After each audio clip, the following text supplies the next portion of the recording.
There you go. So we should be doing that. I may have to sign in and sign off, but I'll be with you in a little bit. Okay. We got a couple minutes before 9 still, so we'll say the pledge at 9 and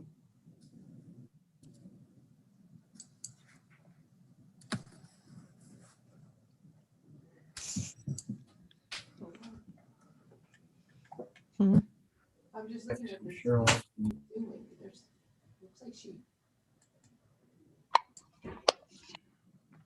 There's Senator Edwards. How are you, sir? And how you all doing? I think okay. Had a late night. Morning, George. I'll catch up with you after a while. Morning, George. How are you? How you doing, Wendell? Okay.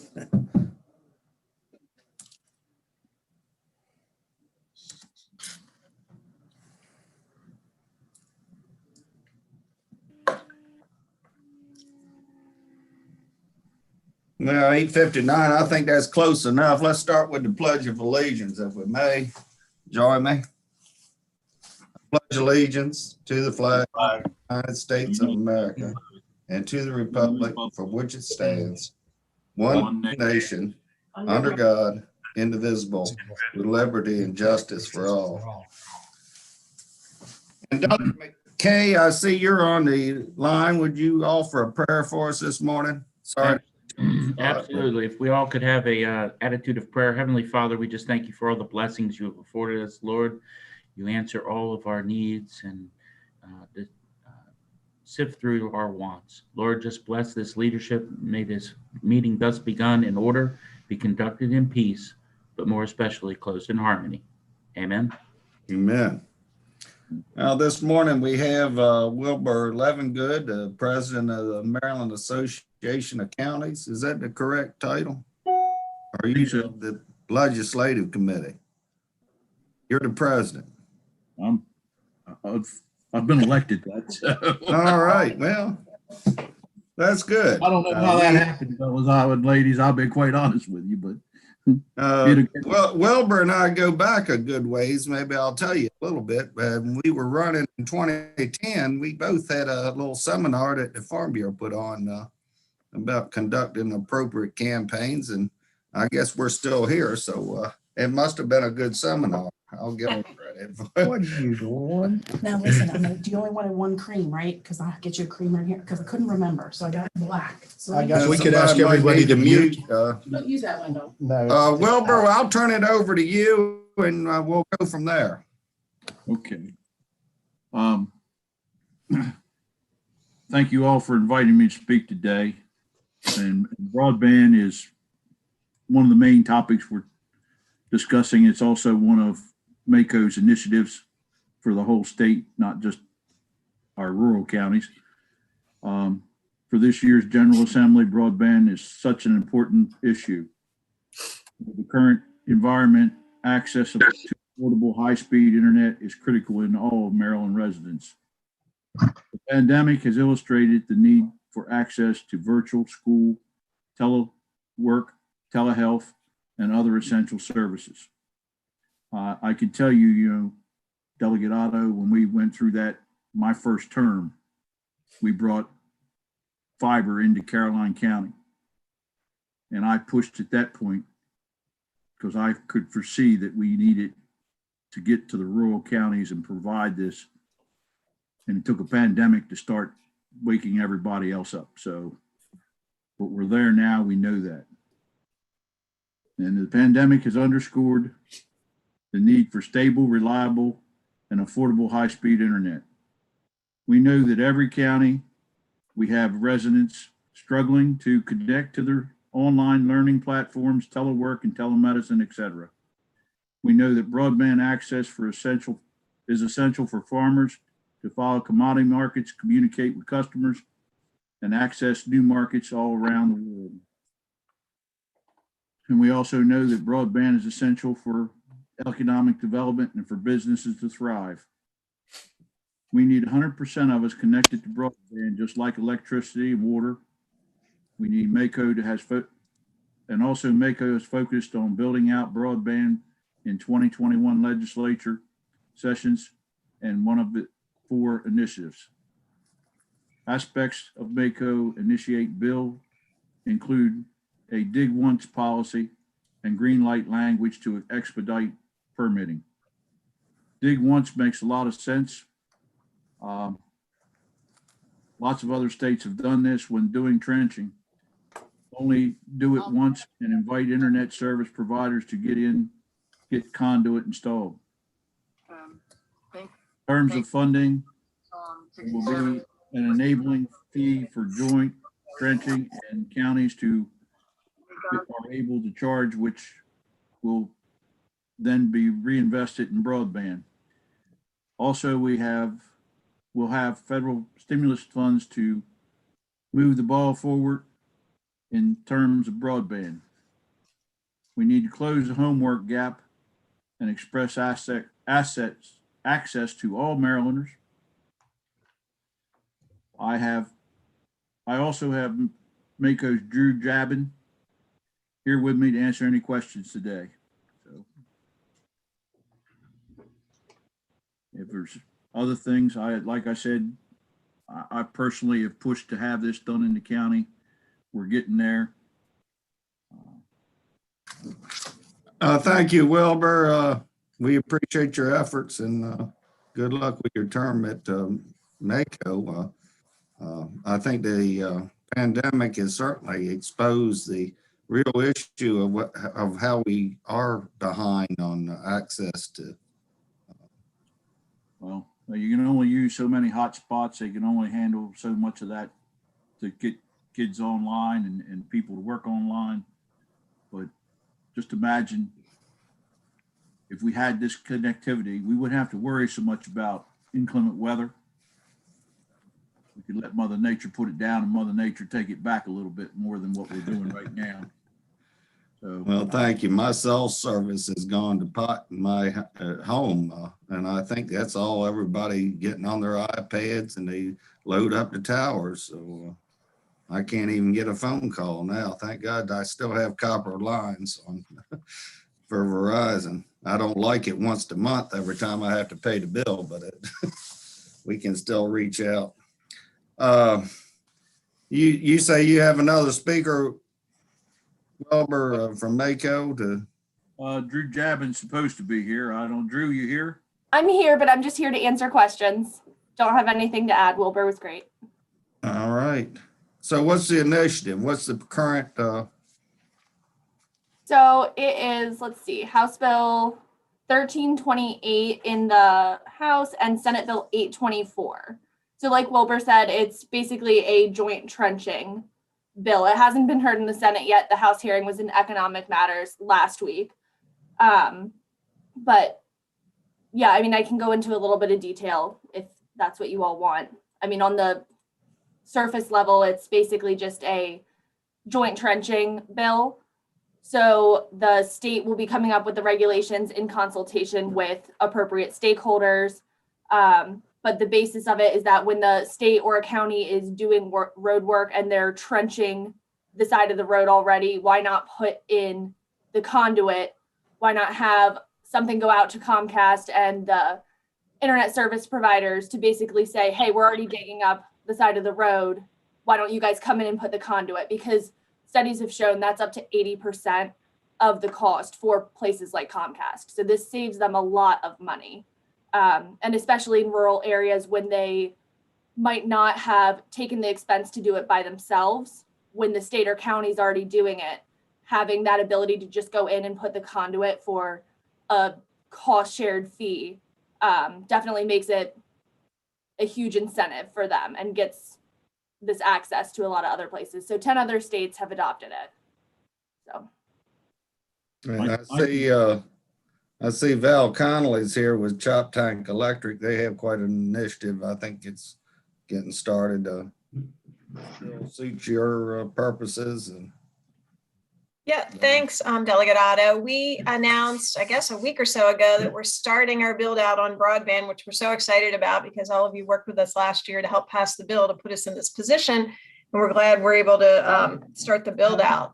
And we announced 3 projects, one in Caroline County, one in Queen Anne's County, and one in Somerset County. And our intent is every year to broaden those projects and move into different counties. So we eventually get to all 9 counties where we have members who need service. And the important point for us too is to continue the funding. And I think everybody said that today, but the more funding that's out there that can back up the funding that we're putting into it, the faster we can get the job done. And, we're just working full speed to try and make that happen. Thank you, Val. Any questions for Wilbur or, yes, sir.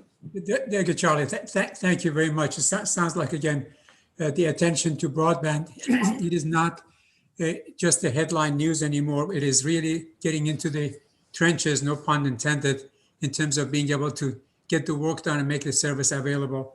I have a quick question for Drew. I've done this again in other parts of the world and in other parts of the country. And as you said, there are 10 states that have done this. Who is going to be owning the conduit and how the cost sharing model is going to work? This is going to be a very, very important matter, again, as you know, because that's the place that you create those incentives. Yep, that's a great question. And so the sponsors and I did some research prior to session.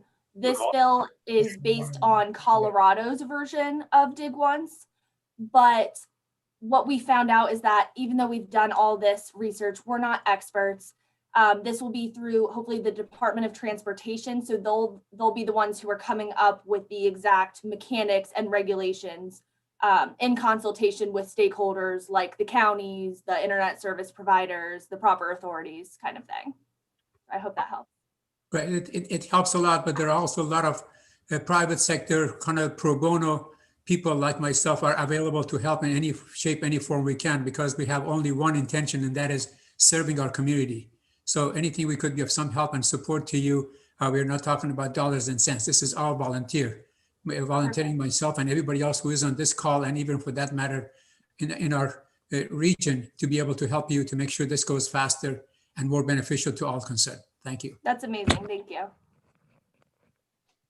Yes, Wilbur. I can speak to the trenching thing from personal as a commissioner. We recently ran a sewer line up the state highway for Goldsboro from Greensboro. And at that particular time, I said, well, it would be a great time to lay a cable in there with that so that we could have fiber into Goldsboro Firehouse and to the tower. I could pay our contractor less money to put the cable somewhere else than what they wanted to put it in that trench. So it didn't happen. And that's for me, we need to make sure we keep tabs on that we make it so those contractors are willing to lay that cable in that trench, because they're not. I'm gonna have, can you watch? Thank you for that perspective. Delegate Beitzel, I see you have your hand up. I'm trying to figure out this Zoom business. Yeah, I got my hand up. I just want to, anyone on the call here that may have knowledge of this,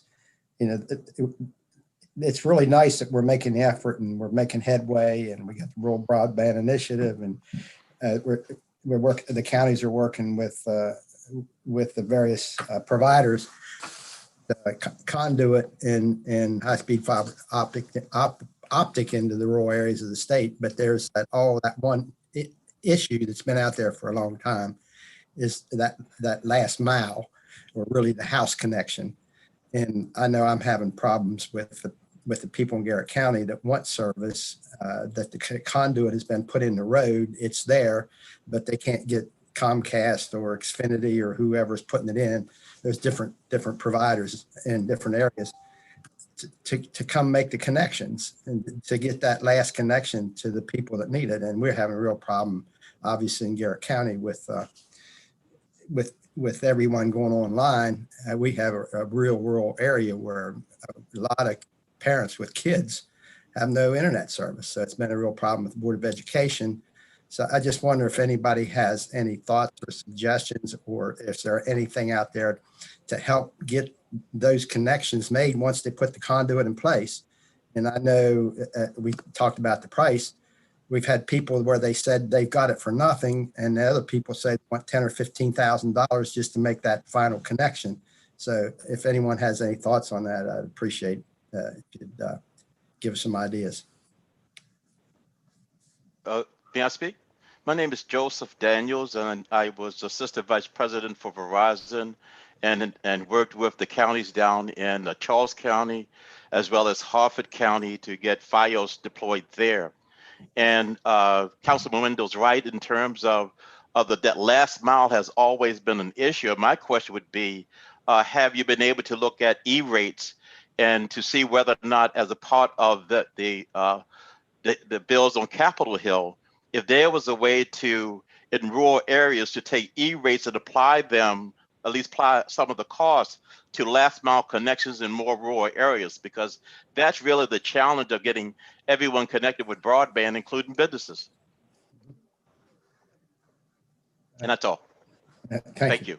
Thank you, Mr. Daniels, for your comments. We appreciate that background and experience. I see Charlotte Davis is on the call. Charlotte, thank you for your help in organizing these rural caucuses. And you have any comments to make at this time?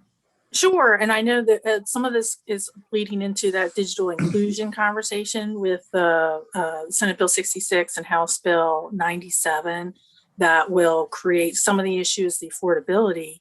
And Delegate Beitzel, you're right, it's that installation cost. A lot of times, particularly for rural areas, we have much longer driveways. You know, if you're on a farm, your house is set way back, you know, it can be a mile, half a mile off of the conduit, and they're going to charge you.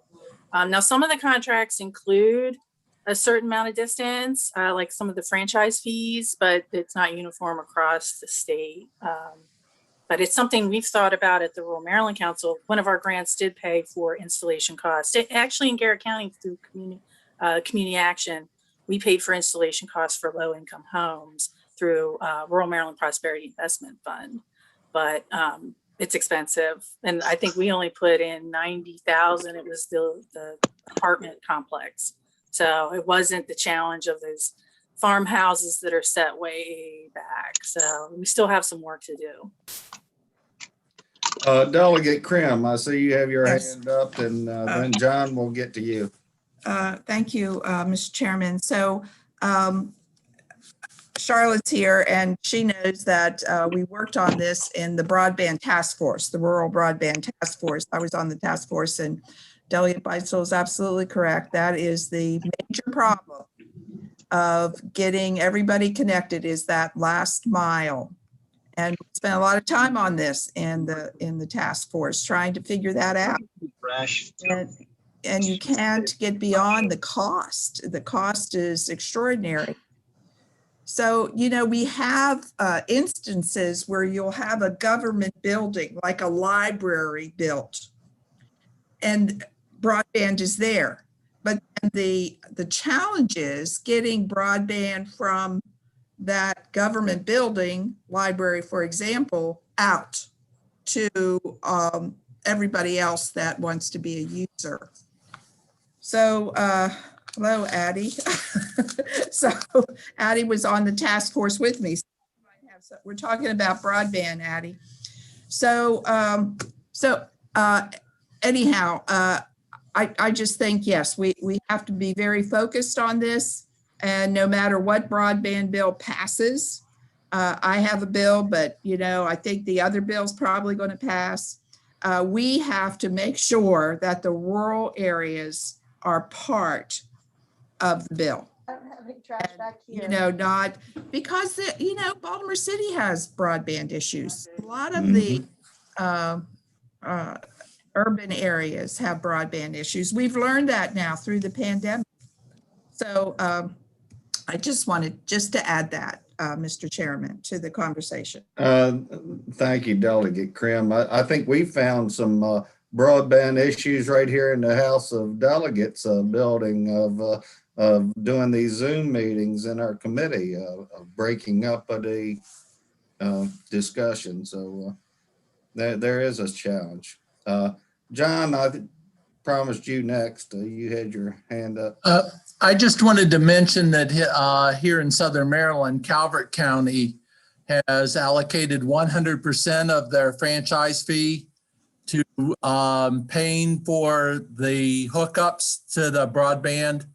And as a process of that, their new franchise fee lengthened it from 300 feet to 1,000 feet. And they are currently working to get that extended to 1,500 feet. So they do have the advantage of having a high take rate and being a very narrow county, but that's, they definitely went after the total franchise fee for build out. Charles County's using a different model and they're putting their own county money into it. St. Mary's County has a very large number of peninsulas and their build out looks like it's going to take maybe 6 years. So one size does not fit all for the counties, and it's really up to the counties to be the driving force for their particular geographic area. Thank you. Particularly true for our rural areas. We have different challenges to meet in the distance between people that are signing up for the service makes the cost that much greater. Let's see, we have Dave Miller, my former FFA at State FFA Advisors here, and he works closely with MAIF, the Ag Education Foundation. And Dave, you have things to add to this topic and anything else? Well, I would say that the broadband has definitely been an issue with our students in our schools across the state. And you're right, we hear it out of Baltimore City, as well as Garrett County, Allegheny County. So we appreciate your efforts in trying to get that issue resolved. We didn't know that was a major issue until schools were not in session on a regular basis, where they could go into the buildings. Now they have to do it from each of their homes. And I see where Frederick, and I live over in the Frederick area, just approved the use of Wi-Fi outside of all the county libraries within a 250-foot radius. So that gives students a chance to at least go someplace if they have transportation to get there. But you are right on target, and I'm so glad that you're addressing the issue because it has been a major concern in the education world.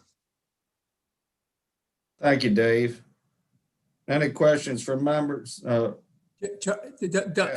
President Charlie, just a quick comment on some of the work that the Rural Broadband Task Force has done a wonderful job. At the time that the task force was working, there were several technologies in kind of in a developmental phase.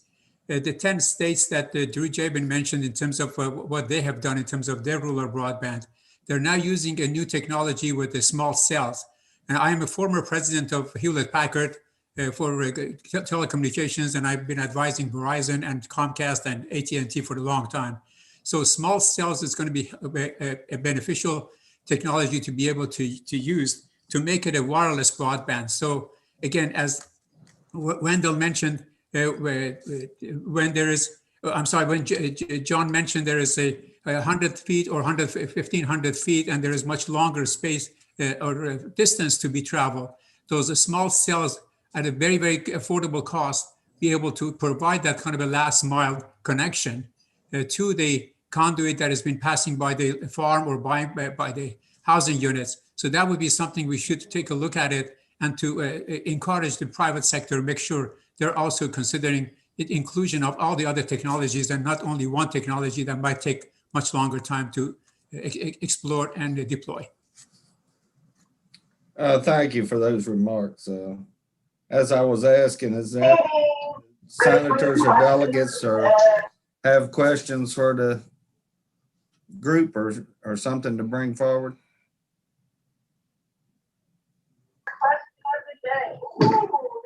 That's the next thing on our agenda was the discussion of broadband and if there's some appropriate place to send a letter, give our role encouragement. Hello, Mr. Chairman. This yes. just quickly.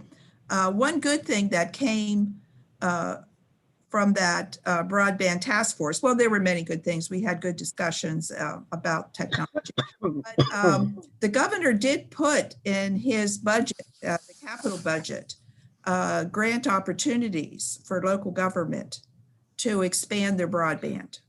Charlotte, do you know if there's money still left in that fund?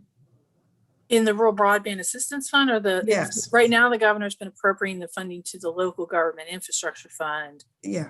It Okay. had been just about 10 million this year. He put in a little over 15 million. So Okay. some more money. And then there's 2 million in the Relief Act that didn't Okay. specify, just said rural broadband. So it could be Yes. utilized And- for some administrative stuff. Yeah, and I know that there's more money coming from the feds relief bills, COVID relief bills for broadband. So local government needs to be on the ball here and make sure they take advantage of those opportunities and find out what is needed for those grants.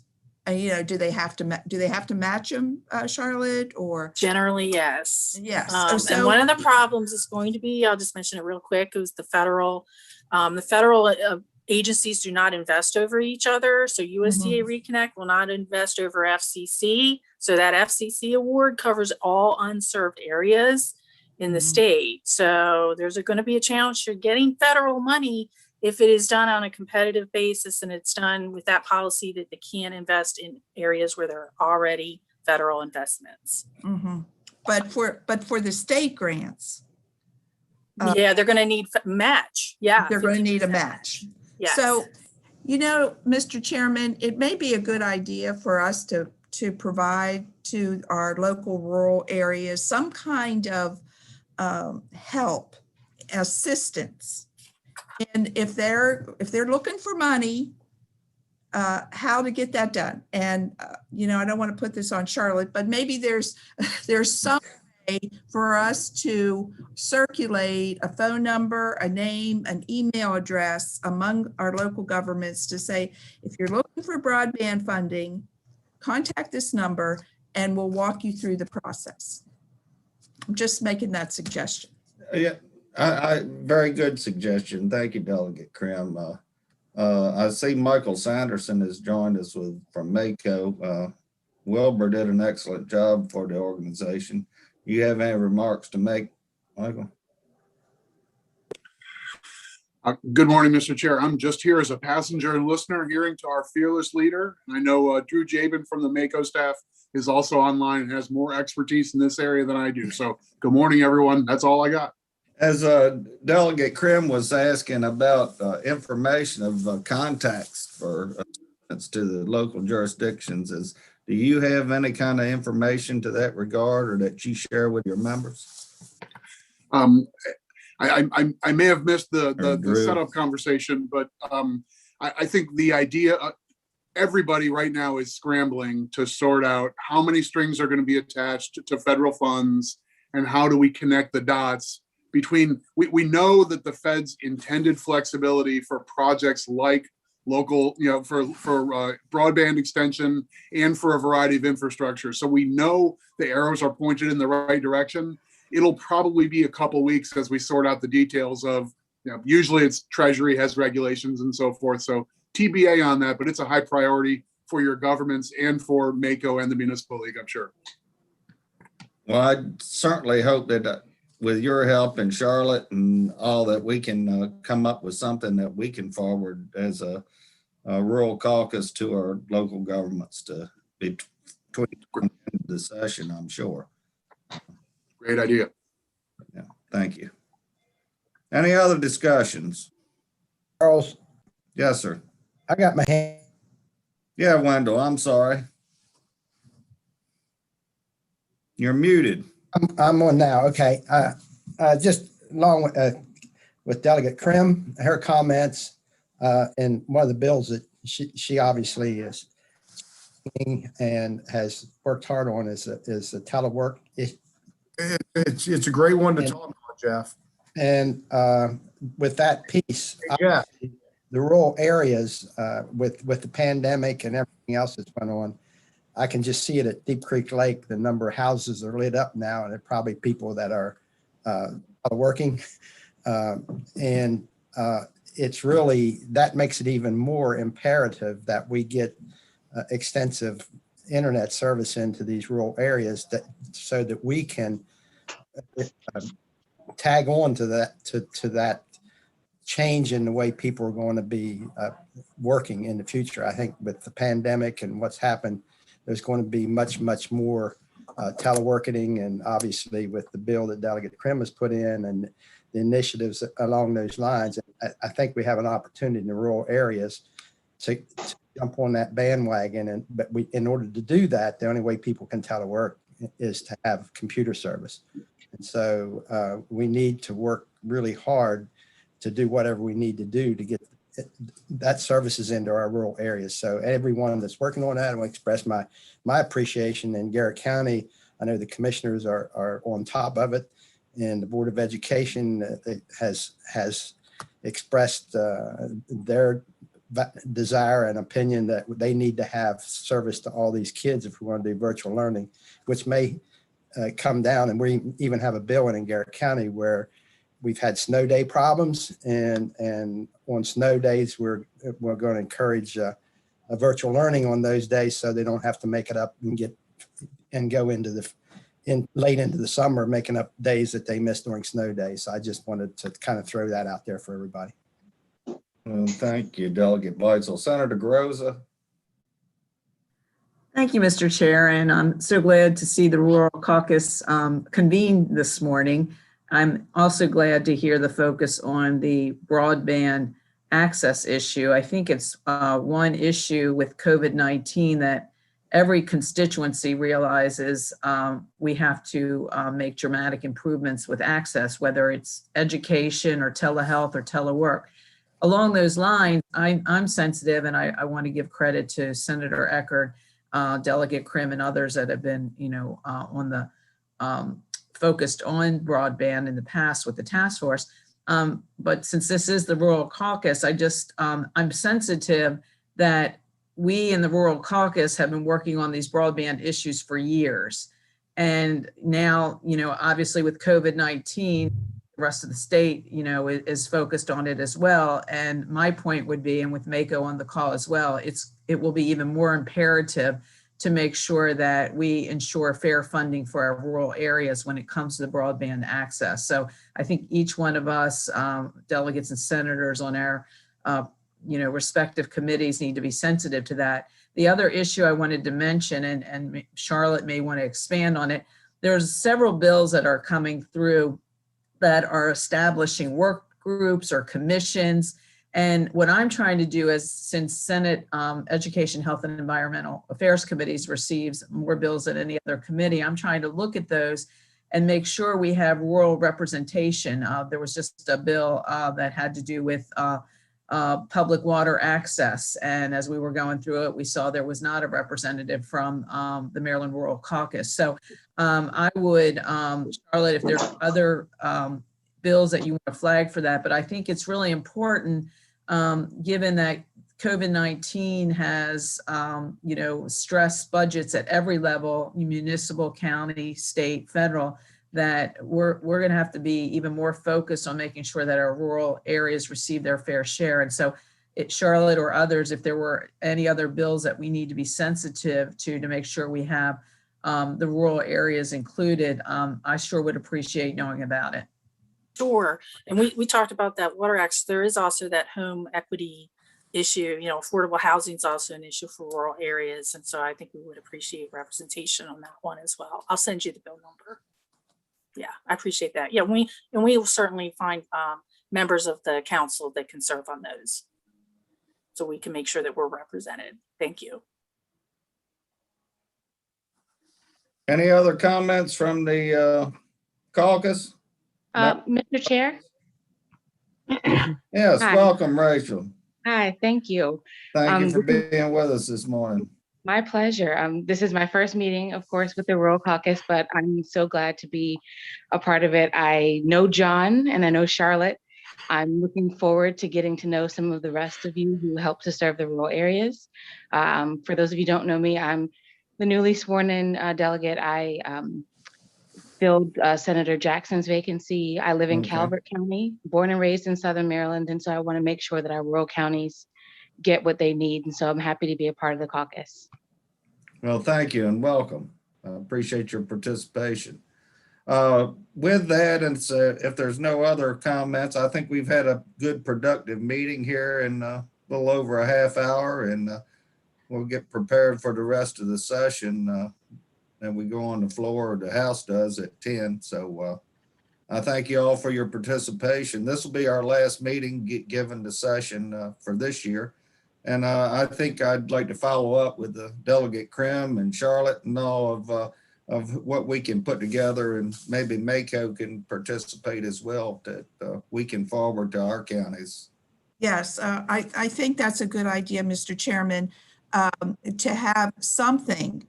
What's the next step here? Yeah, Because we just don't want to sit around and talk about it anymore. that's exactly right. You know, talk is cheap. We want some action here, and our constituents want some action.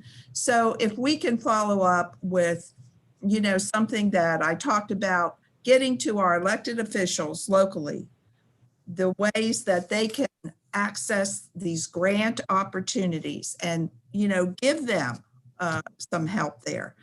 It's daunting to try to navigate this system. And if they just could pick up the phone and call somebody or email, may make all the difference in the world. So let's work on that. Thank you. We can distribute that. Senator Eckert. Thank you very much. Just a point of information. I know the governor's office on rural broadband, and we have a digital inclusion bill that we're working on that would go ahead and broaden that and keep it over at the Department of Housing and Community Development. But I know Rick Gordon has worked with all of our counties.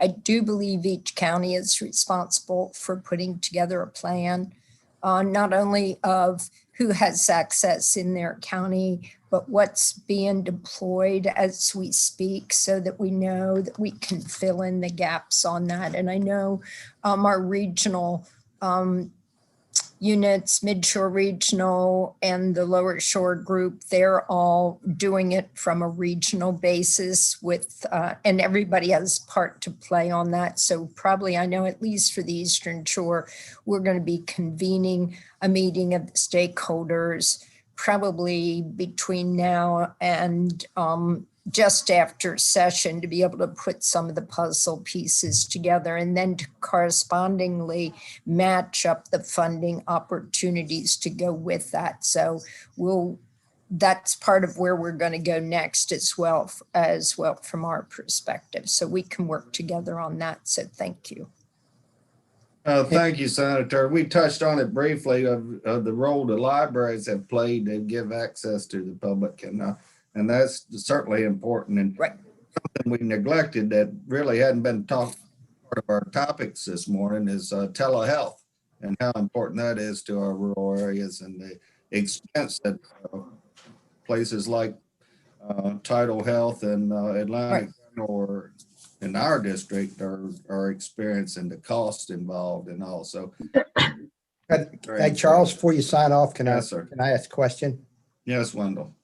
I want to make a comment first. So thanks to you and Steve, the co-chair, Steve, Delegate Ernst, for hosting or taking the lead on the Maryland Rural Caucus, Maryland Council in this meeting. So appreciate you putting it all together. There's three co-chairs, you know, Southern Maryland and Eastern and Western Maryland. I'm not sure exactly whether Southern Maryland or Western Maryland next year. We'll figure that out.